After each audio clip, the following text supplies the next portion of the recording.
Assalamualaikum warahmatullahi wabarakatuh. Waalaikumsalam warahmatullahi wabarakatuh. Pertemuan kali ini kita berdiskusi tentang insecurity in ethnomusicology. Kita ini bahas bab 1 ya. Iya, jadi kita bahas bab 1 dulu. Jadi apa sih itu teori? Aku juga bingung tuh. Siapa yang tahu teori? Kalau dari yang saya baca sih, teori ini itu kayak konsep-konsep yang melandasi kita untuk memahami sesuatu, untuk memahami dunia ini. Jadi kalau di etnomusikologi sendiri itu dia gimana sih cara kita memahami musik lewat budaya. Oh, seperti itu. Ya. Dan kalau dari contohnya sih biasa saya lihat itu penggunaan teori musik barat untuk mendokumentasikan musik-musik yang ada. Contoh saya kemarin lihat partitur punya Mas Widas. Itu kan Tarsul itu kan cuma didengar sama dia, cuma digunakan teori musik barat untuk mendokumentasikannya, untuk ditulis agar orang juga bisa ngikutin. Oke. Terus kalau menurut kalian tuh definisinya teori jadi itu apa? Aku jawab. Definisi teori itu kayak pengertian dasarnya teori perangkat ide atau prinsip yang dimaksud untuk menjelaskan suatu fenomena, yang dimana itu adalah konstruksi intelektual yang melampaui pengamatan sederhana untuk menawarkan penjelasan tentang mengapa dan bagaimana sesuatu itu terjadi.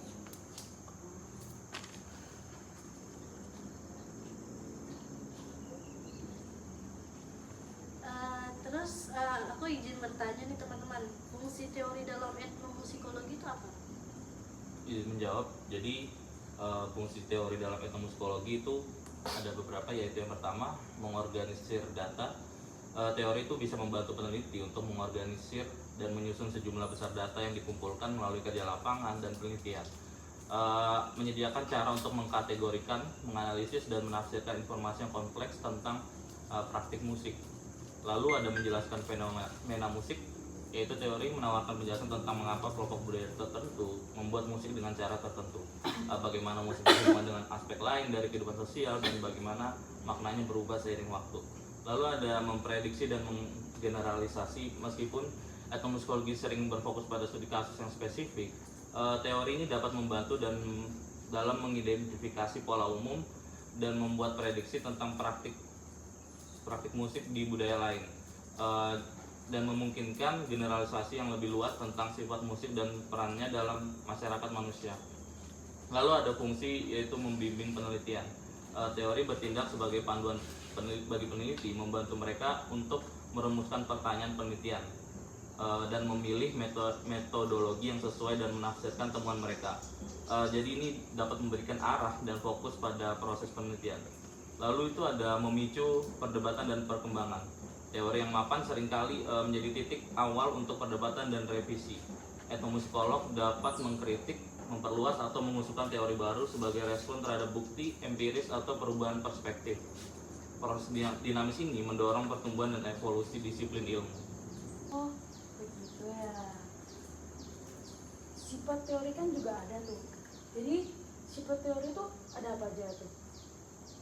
Kalau menurut saya, sifat teori yang ada di dalam etnomusikologi itu adalah pentingnya untuk dicatat bahwa teori bukanlah entitas atau statis. Sebaliknya, teori bersifat dinamis dan berkembang. Jadi, teori dapat dimodifikasi atau ditolak atau digantikan oleh teori baru seiring dengan munculnya data baru, perspektif baru, atau pemahaman yang lebih dalam. Sifat yang berubah ini merupakan ciri khas penyelidikan ilmiah dan intelektual. Peran teori dalam praktik etnomusikologi itu ada nggak sih? Izin menjawab ya, Mas. Bagi etnomusikolog, teori ini sangat penting teman-teman dalam untuk melakukan sebuah penelitian. Ini juga melibatkan tidak hanya memahami teori-teori yang ada, tetapi juga secara kritis mengevaluasinya, dan dalam beberapa kasus mengembangkan kerangka kerja teoritis mereka sendiri untuk mengatasi pertanyaan-pertanyaan yang muncul di studi mereka. Jadi sebenarnya teori ini sangat penting ya di dalam penelitian. Kayak untuk sebuah etnomusikolog dan untuk meneliti kita pasti menggunakan teori dong pastinya. Untuk membacakan kasus-kasus dari apa yang mereka pertanyakan. Baik. Untuk kesimpulannya sendiri gimana? Untuk kesimpulannya, jadi kesimpulannya itu bab ini menyimpulkan dengan menegaskan bahwa teori ini adalah alat yang sangat diperlukan bagi etnomusikologi untuk mencapai pemahaman yang mendalam dan bernuansa tentang musik dalam keberagaman budaya manusianya.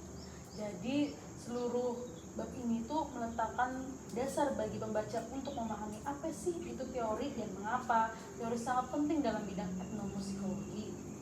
Itu memperkenalkan konsep dasar dan menyoroti peran sentral teori dalam membentuk penelitian, analisis, dan interpretasi dalam disiplin ilmiah. Seperti itu teman-teman kesimpulannya.